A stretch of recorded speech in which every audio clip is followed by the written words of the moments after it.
Bwana, inakuwa vipi? Ni mimi wako Wisdom Kizito kwa mara nyingine ndani ya Isiolo TV, na tuko ndani ya Sauti za Mtaa show, na ninaye Nesto nyuma ya kamera ndiye anafanya shughuli kuwe kamilivu. Na today tuko na mgeni, tutakuwa tunapiga gumzo na yeye kidogo. Ni mrembo, atakuwa anatuambia yeye ni nani, na tutakuwa tunaongelea vitu kadha wa kadha. So keep it locked. Karibu sana. Thank you so much. So maybe kwa nao tazama ama kwa nao kusikiza, unaitwa nani? Mimi naitwa Aisha. Naitwa Aisha Hussein. Mimi ni mzaliwa wa Isiolo. Nimezaliwa mahali inaitwa Galbatula, very old town, part of Isiolo County. Na I have schooled here in Isiolo, went to school in Meru, then later went to campus in Nairobi, but I'm back again to Isiolo, giving back to the community. Yes. So you're giving back to the community. Yes. So you were born here and you know the challenges zenye community inapitia, that's why you can decide to give back to the community. Yes. Okay, so today tutakuwa tunaongelea mambo ya FGM, and you are a very inspiring person and I've been following your steps hata kwa social media handles, and nimekuwa kwa some of the events zenye umefanya zenye zina champion ama zinaongelea ubaya ama disadvantages za ukeketaji, GBV. So you are a champion wa GBV. Yes. Nataka tuelezee watu kukuwa champion inamaanisha nini? Kukuwa champion ile kuwa on the front line ya campaign ya FGM. Kwanza FGM ni ukeketaji, ni dhulma za kijinsia, na ni extreme form of violence against women and girls. So ukeketaji, kwanza tunafanya ukeketaji kwa sababu ya kimila na kwa sababu ya kidini. Lakini ukiangalia hata mila, ni mila ambayo imepitwa na wakati. Na kidini ukiangalia upande wa Kikristo na Kiislamu pia, hakuna mahali kwa kitabu ya kidini ambapo imeandikwa wasichana ama wanawake wanafaa kukeketwa. So hili ni tu ile mila yenye tumekataa kuachilia, na kila siku tunapigana nayo. Mnahimiza watu waache kufanya hiyo activity. Yes. Yeah, so maybe kwa upande nyingine madhara ni yapi ama madhara ni zipi zenye zinafanya ama disadvantages za kiafya zenye zinafanya ukeketaji siwe kitu mzuri kwa maisha ya mwanamke? Kabla tufikia hapo Wisdom, tafadhali nipe muda kwanza nikuelezee hasa ni nini ilinifanya niweze kuwa katika hii kampeni ya FGM. So mimi hivi nina watoto wawili. I have two kids. I have a son. My first one is a boy, and then I have a daughter. And my daughter will not be cut. She will not undergo FGM. Na nilianzia hii campaign mwaka 2017. Hapo ndio nilijifungua mtoto wangu wa kwanza. Na nilijifungua through cesarean delivery, ama ile kwa wengi wanajua kama operation. So venye nilijifungua through cesarean, ilikuwa inanisumbua sana kwa sababu mtoto alichukua muda kutoka. So ikakuwa ni emergency cesarean. So nilifanya operation na then nikajifungua. So after hapo 1 week later ndo nilikuwa najiuliza, hata madaktari hawakuwa wananipea ile reason why nilikuwa nafanya operation. So ilinisumbua sana, na nikajijazia kwamba kwa sababu nilikuwa nasoma kwa magazeti ama hata ile online that FGM ina cause complications during delivery. So niliassume inaweza kuwa FGM. So and then I consulted a certain gynecologist. Akaniambia, most of the Kushite women have gone female genital mutilation, and most of the time utapata effect za hii FGM ni ile kuwa na prolonged labor au hata kutofunguka saa zile za kujifungua. So what happened, nilianzisha group ya WhatsApp. And then I joined some few women and girls, young women and girls. So 1 week after delivery, so nikaanza to have conversations around FGM. Remember before nijifungue, mimi nilikuwa pro FGM, like sikuwa naona any problem with girls being cut. Actually nilikuwa na shida wengine in our community wenye hawaja undergo FGM, because I have some relatives or friends, close friends who have not undergone FGM. So back in my mind, nilikuwa najiuliza, how do they fit in our society? Like, how do they feel part of our community, just walking around and they're not being cut? So I was prompted to, like, I was interested to know more about FGM. So I started a WhatsApp group, and then we could join some few women and girls, and then the conversation was wider than I thought. Kumbe watu wengi walikuwa napitia shida mingi sana kwa sababu ya FGM. Na just that hawakuwa na ile platform ya kuweza kuongelea hili swala. So nikiendelea kuongea na wasichana wengine walikuwa napata shida sana, hata time ya kuwa na ile hedhi, wakati wa hedhi ile wana menstruation walikuwa na shida. Kuna wengine waliniambia time ya wakiwa na period zao, every month they go to a doctor, and then the doctor does some procedures so that it's easy for them to have their flow. So nili realize kwamba a lot of women, especially Cushitic women or pastoralist women who have undergone FGM, shida ni mingi sana. Some hata wakati wa ile kuwa na mabwana zao inakuwa ni shida. They feel a lot of pain. Because you know, when you are done for FGM, when you heal, the scar remains. That is what most people don't know. So once you are cut, the tissues inakuwa strong again. They heal, and then in a form a scar. So when most of the time when women are with their husbands, inakuwa ni shida kwa some women, because we have different types of FGM. Kuna ile worst kabisa inaitwa infibulation, whereby women are cut totally, all the parts are totally removed, and then they are being stitched together. So you can imagine the kind of pain those women wanapitia.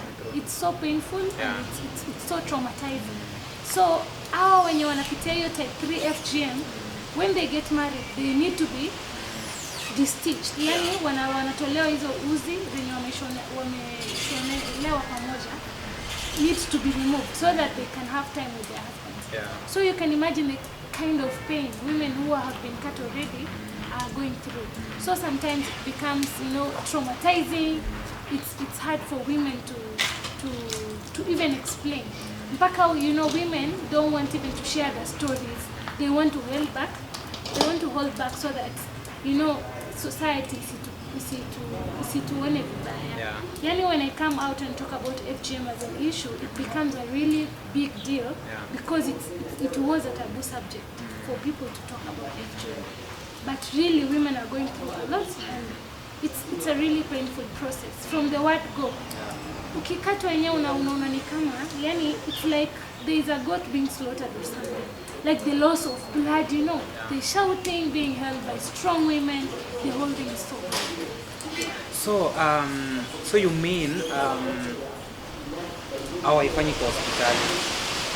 Medicalization of FGM ilianza tu juzi, especially in Kenya. Before we didn't have medicalization. You know, we have the Anti-FGM Act, central level.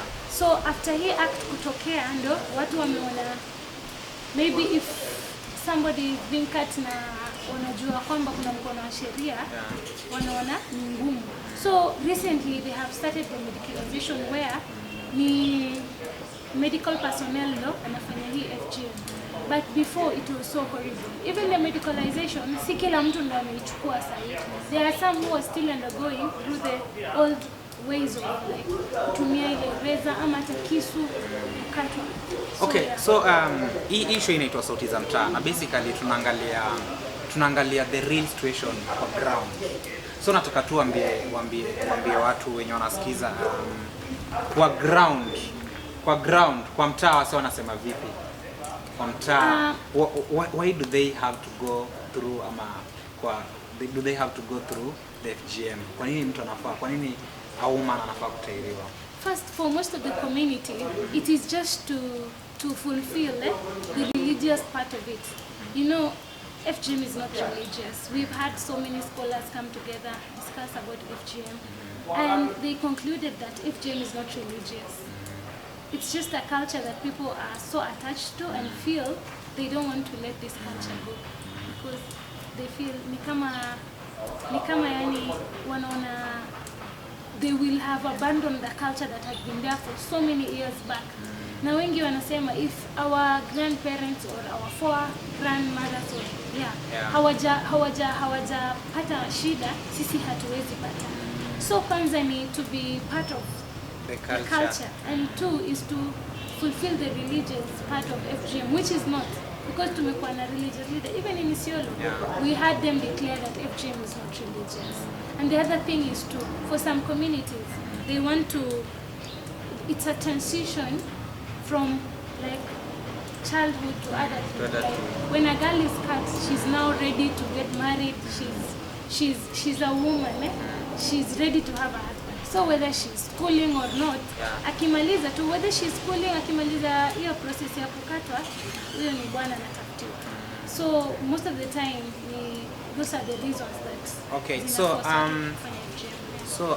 maybe kwa mtaa, because najua maybe it's depend with the setup. So maybe uko local level, you have the ladies wenye wametairiwa, then you have the ladies wenye hawajatairiwa. Is there something like stigmatization among wale wenye wametairiwa? Like how do the community view them? Ama unajua sisi kama wanaume nikitairiwa na mwingine hajatairiwa, tuna feel like ule hajatairiwa tunamcheka. How is it about kwa mtaa, yani kwa ladies, especially kwa ile mtaa ama village yenye wana practice this kind of activity? So wisdom, let me talk from the point of Isiolo County. Isiolo County, ukiangalia majority ni Wasomali, Waborana, na on the other end ni Wasamburu. Those are the majority tribes that are within Isiolo County. And when you look at them, all are pastoralist communities. And all the three tribes wanna practice FGM. So, like a place like, for example, Garbatula or Mirti sub-county, or even Oldonyiro, like almost 98% of the women and girls there have already undergone female genital mutilation. So that means the ones who are not cut are very few. So stigma iko on the ones who have not been cut.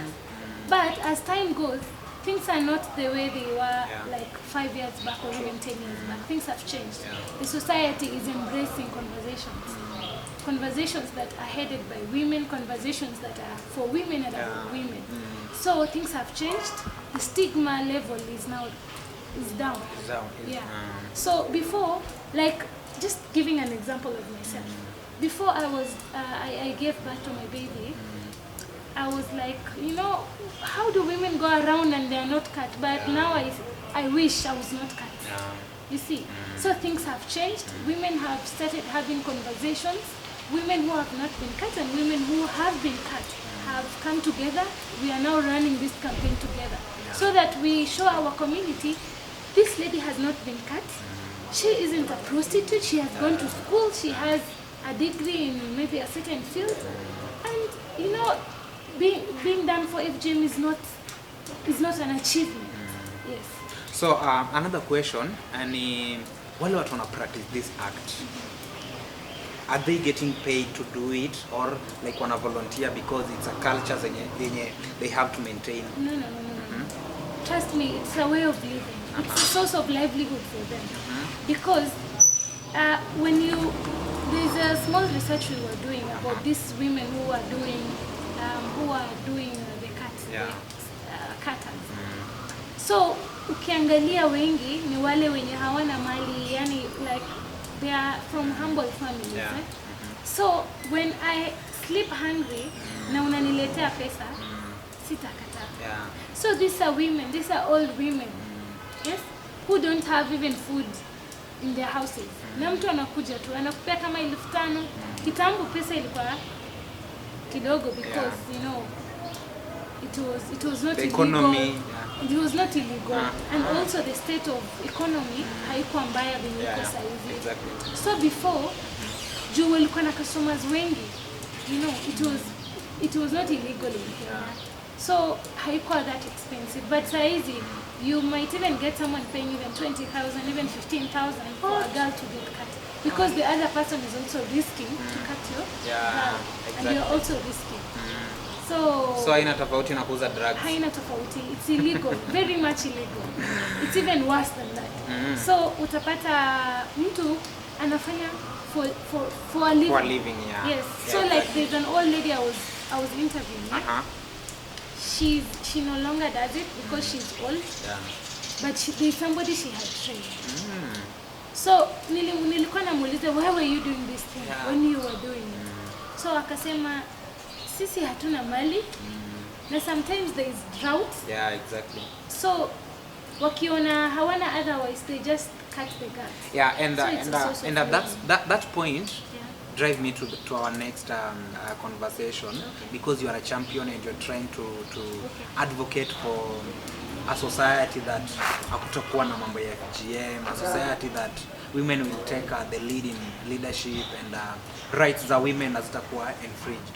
So my question is, as you are championing you're championing for the freedom of a woman, wasikatwe, then these are act that someone is doing as a way of earning a living. So kama wewe una advocate wasitairiwe, si ndio? Which is also bad for their health, but wamekuwa wakifanya hiyo na wamekuwa wakiishi wakilipa bills to do that. What are some of the solutions zenye unakam nazo kwa ground zenye zinasaidia watu? Yes, nimestop kufanya hii kitu. Where else will I get something? No. So what are some of the ideas ama initiatives zenye unatake kwa ground huko zenye hao watu inafanya wakiacha hii activity yenye imekuwa ikiwaingizia pesa, and it's a legal thing, there's also another way yenye wanaweza support their daily bills? Okay. Apart from being an individual activist, I have an organization. So the organization is called Every Girl's Dream. I mean, Ndoto ya Kila Msichana.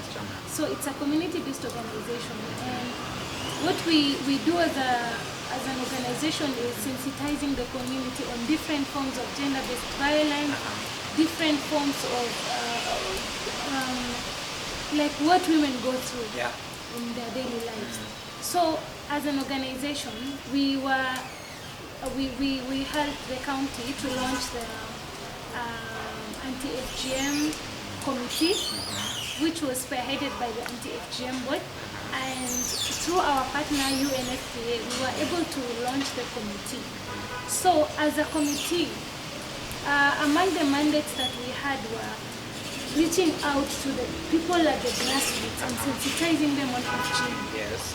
We also had a survivors network launch in Isiolo County that was supported by UNFPA through Every Girl's Dream. So this survivors network basically are women who have already undergone FGM and are trying to find solutions to how can we end this practice. So among the recommendations that we had from the members of the network is we should take responsibilities of looking for the FGM survivors. I mean the cutters, FGM, the women who do the cutting. So we are still looking for support from different donors, so that we are able to go to the farthest end of Oldoniro, to the farthest end of Merti, Dalmatula, Cevicho, and cover the entire county and identify these women and bring them together.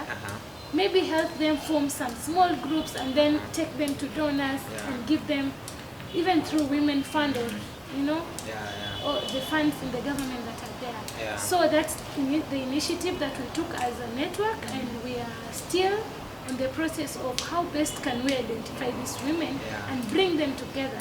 And if these women are old enough such that they cannot, maybe get into business or maybe start businesses, how can we, help the people who are in their households? How can we have them on board so that they are economically empowered? So we are still seeking other organizations, bigger organizations, because we are just a community-based organizations. And sometimes it's as much as we want to give back to the community, we have a lot of challenges also.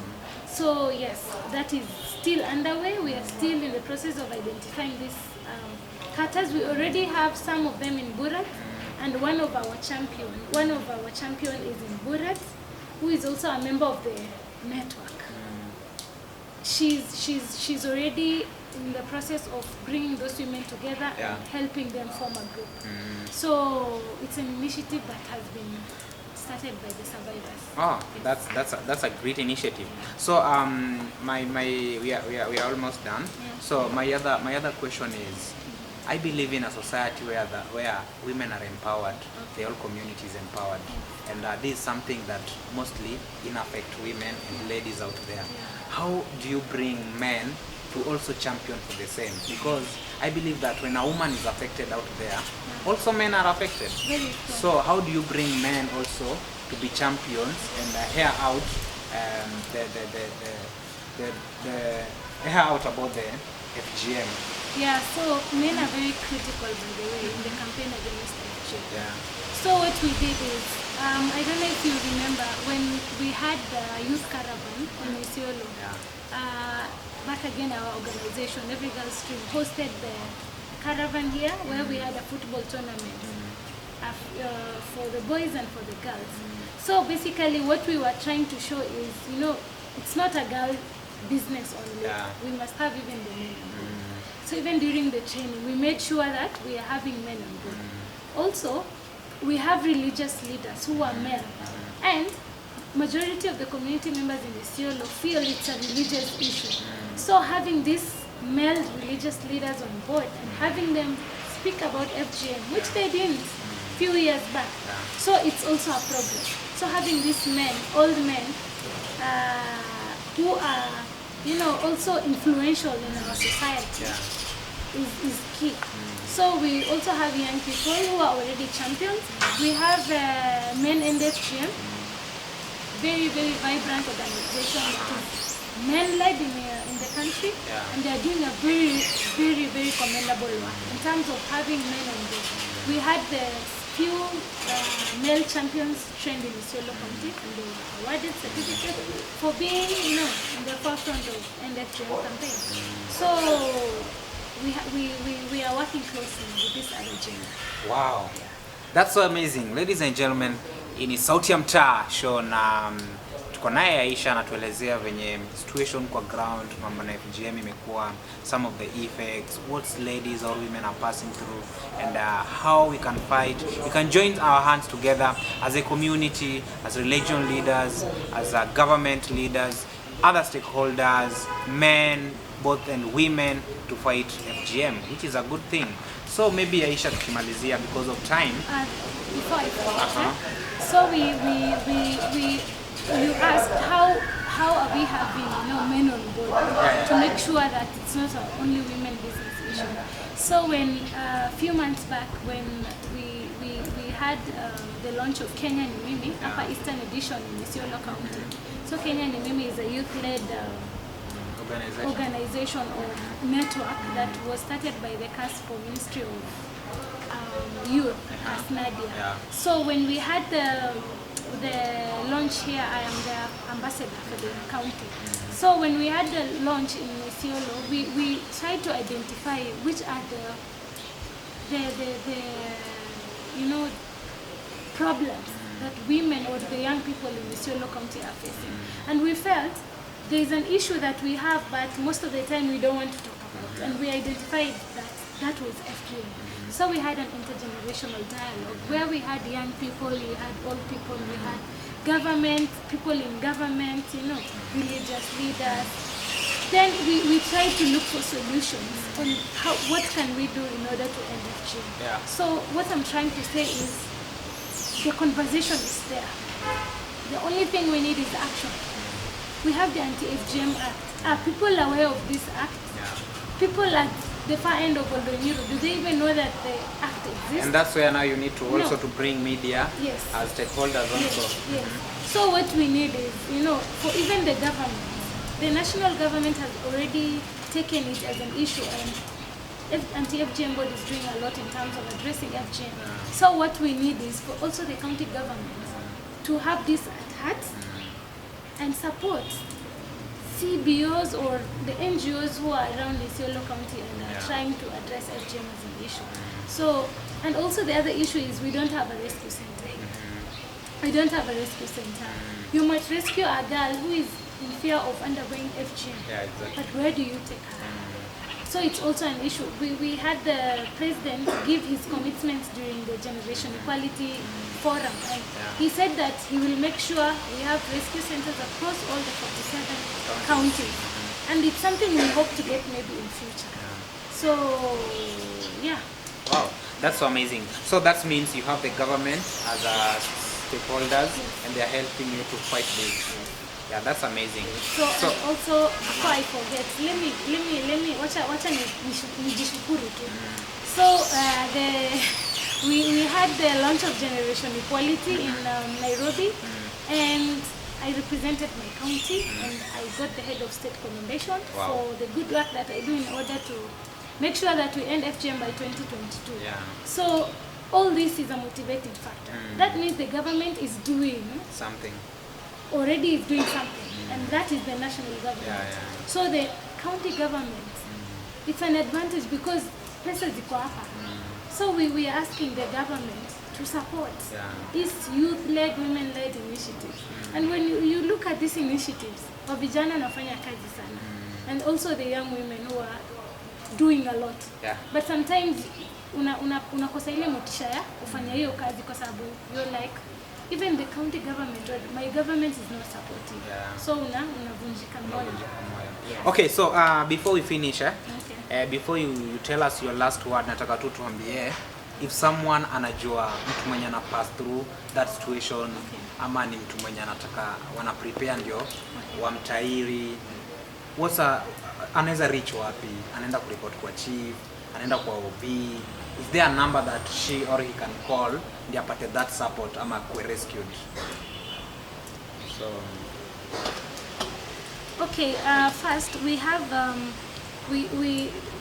there's something we call referral pathways. That is, what do you do when you feel like you are at risk of undergoing FGM? What do you do? So kuna ile there's something we started. I think allow me to go back again.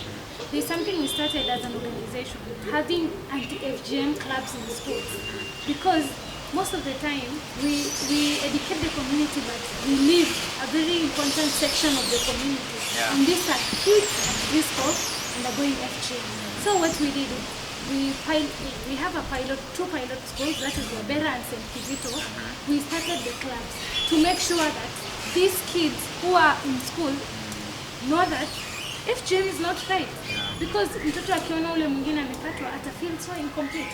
So what we are trying to do as an organization is making sure that the kids who are at risk already know about FGM. So tunawafunza, ukisikia unataka kukatwa, FGM is not right, utatoka damu, utakufa, si mzuri, you rush to your neighbor, you tell your neighbor, or you go to your chief.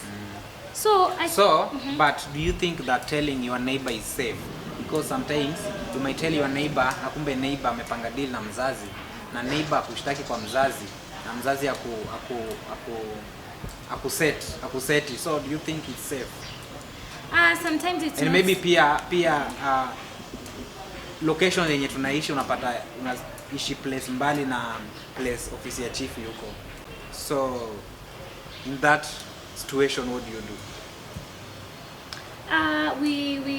We have numbers that people can dial, and different organizations have different numbers, or we have a direct line, like Anti-Jane. Before we end, I'll be able to share all those numbers that people need to reach out so that they are safe, and it's also a secret. Thank you so much. So I just want you to tell the audience, ama wale wenye wanatazama Sauti ya Mtaa, nisikia wenye mtaa kunasema you just tell them your last words, and I think number tutashare kwa screen yetu so that they get them. So mimi kama young person in Isiolo County, na kama young person ambaye tunapitia challenges nyingi, and as a young woman and as a young mother, I want to reach out to you, young person. Just know that your voice matters. Your voice is critical in the fight against FGM and all other forms of gender-based violence against women. Usiseme you are not a woman. Usiseme ati mimi ni mwanaume ama mimi am young, my voice cannot be heard. Just know that your voice counts. Na tuseme no to ukekataji. Yes. Ladies and gentlemen, thank you so much for tuning into Isiolo TV, sauti za mtaa. Nyuma ya kamera ni naye Nesto Pixel, anafanya mambo yake, ndiye anasababisha show ikamilike. Don't forget to subscribe, comment and share.